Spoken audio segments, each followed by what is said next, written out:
All right, fresh off of a long discussion. Shout out to my boy Kamal Imani from Teaneck, New Jersey. I had a nice long discussion with him where I was explaining my technology, or my counter technologies is probably a better way to say it, in my Hollyverse, right? Hollyverse is my attempt to connect all of my stories, or at least as many of my stories as I can, because some of them just won't connect unless I do like an alternative universe. But I went ahead and tried to re-explain my science, right? Maybe that's what it'll be called, my space science, to the young lady at the comic book store, and I can't remember her name, but in another one of these I'll mention it, because I'm friends with everybody that I go into comic book stores with, because we all talk wild, stupid ideas, and that's what I have, wild, crazy ideas. So anyway, in my universe, I got the inspiration from being tired of arrogant modern world people on Earth. People that you know that use terms like, oh, it's a third world country. I'm like, no. And I mean, I'm a self-proclaimed Hotep, right? So I don't have no problem saying that my defense used to be, well, African people developed the world first, so we are the first world people, okay? Ooh, and I used to go to a group in New York called First World, and that was kind of our retaliation.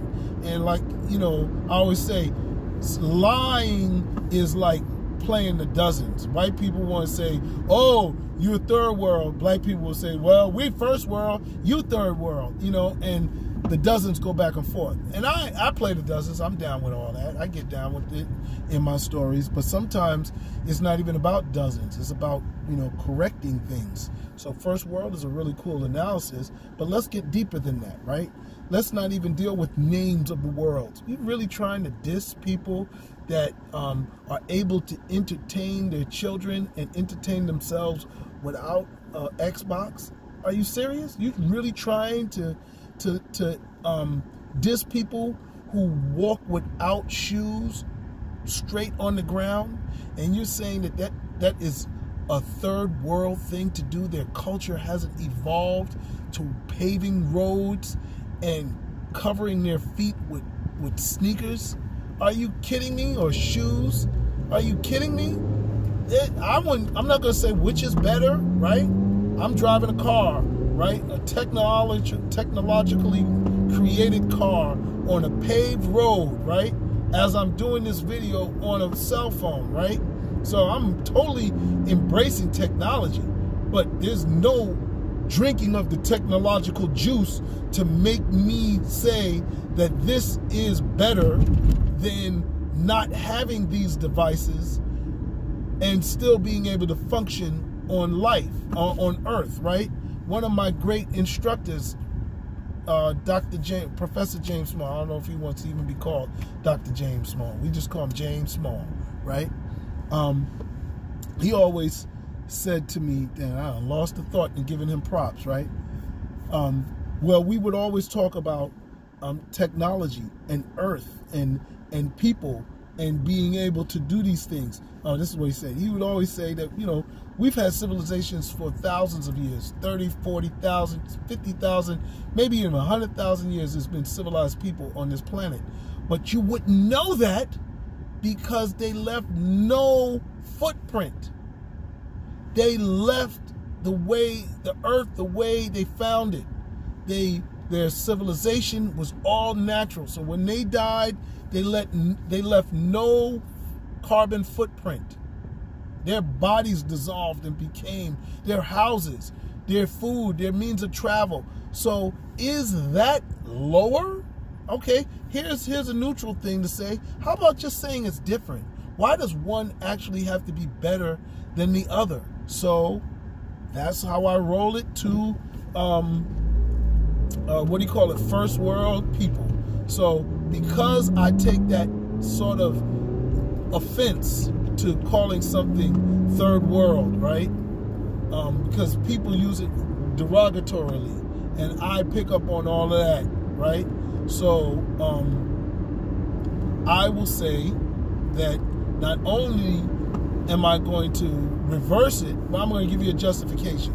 So in my universe, people, when I say people, I'm not talking about Earth only. I'm just talking about the human being, which is a being that can live and exist on other planets, just like in Star Wars, just like in Star Trek, you name it, right? And they don't all come from Earth. So people have brains that can develop more than we have learned to develop them on Earth. We always talk about we only use 10% of our brain. Well, that's unexplored space to me. It may not be outer space, it may be inner space, but it's unexplored. What would the mind be like, or what would we be able to do if we were able to use more of our brain? So that is what the people in my universe learned to develop or mastered, is the brain space. So with this expanded brain space, they're able to communicate with animals and do things like travel to other planets. I have in the Cannabis Man, there's something the equivalent to a bio bridge, like in Thor, but instead of your body traveling through the bio bridge like it's a Star Trek transporter, your spirit travels through and you regenerate wherever you land. And I thought that was cool. That's in my story, Cannabis Man. It's not out yet. It's written, but it ain't out yet. So, yeah, I have that in Cannabis Man. And then I was like, that's no fun, because I like, not as fun. It's deep, but it ain't fun. I like, X-Wing fighters and Millennium Falcons and all that type of stuff, right? So I said, why don't I create something on the level of a natural, organic space travel means? So I just asked people, I even asked my friend, come on, he didn't know. So I say, any of y'all remember Gamera, the space traveling giant turtle that was as big as Godzilla? And people don't remember. I'm like, how do you not remember Gamera? What? Gamera had flames coming. He would suck his arms in the turtle shell and his legs in the turtle shell, and flames would come out, and he would spin into a circle and fly off into space. And even in space, he would suck his arms in. He would stick his arms out pull his legs in, and flames come out the back of his legs, and he would fly forward. And so what I decided to do was have my people in my universe able to summon these space life forms that are as big as Gamera. And I'm only giving you a loose philosophy of it, because I'm not telling you the story, because the story that these creatures are in, or these animals are in, are not one story. So I'm not telling you the story, I'm just telling you the mechanics behind it. So I have these space traveling, Gameras, able to be summoned by people who develop more of their brain, and they travel like that. So when the Gamoras land on their planet, they are able to get inside. These are Godzilla size. These things are dwarfing apartment buildings. So they're able to house thousands of people inside, inside their body, inside their shell. So just imagine, Gamora is a big turtle. So you can get inside and mesh with their flesh and get all your oxygen and all that you need from inside their fat of their body, right? If it was like a whale. And You can go into hypersleep if I need them to travel a long distance, or I can have them go inside the air pocket, inside the shell of the turtle, right?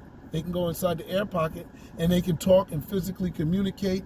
They can communicate with the animal that's leading them through space. They can navigate. They can put up phasers. They can put up a shield. They can go left, go right, up, down, back, forward. All of that. And then they probably also have weapons, you know. Just like big sperm whales, they don't have to eat every day. They don't have to eat like people, you know what I'm saying? So they can eat for one long period and it can last them for a long time. And just like the Millennium Falcon or the Enterprise, they could have periods where they have to refuel. So it's very functional. And just like in James Cameron Avatar, I'm not going to have no damn tails. So these people are just connecting with their brain, right? No tails attached, because tails are offensive, and I know what people be trying to say when they have people with tails, damn, evolving from apes and animals and all that type of stuff. So we're not going to get into that. No tails in the Hollyverse. So anyway, in the Hollyverse, they also have different size animals. So the Gameras come, they have different size animals. So if they have to do a space battle, right? Say they're coming against one of them big death cruisers in Star Wars, and there's a whole bunch of X-Wing fighters there. Well, they got a level-sized animal, space dragons, if we're going to say dragons, right?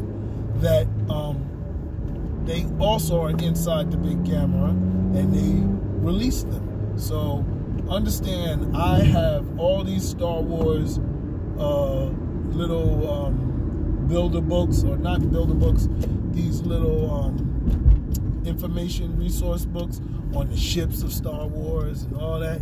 So I'm going to make them the same size and bigger. They're life forms, so they don't all start at the same size. They grow and they get bigger, and that's it. So I'm getting back to the point of the third world, first world, and all that. And I know I ramble, but my characters are going to demonstrate that what we see as third world is capable of being a higher level of brain science, organic and natural science, than this physical science that we see that's ripping apart and destroying the planet. So anyway, that's that. That's all I really wanted to ramble about today. I don't even know if I've explained it well.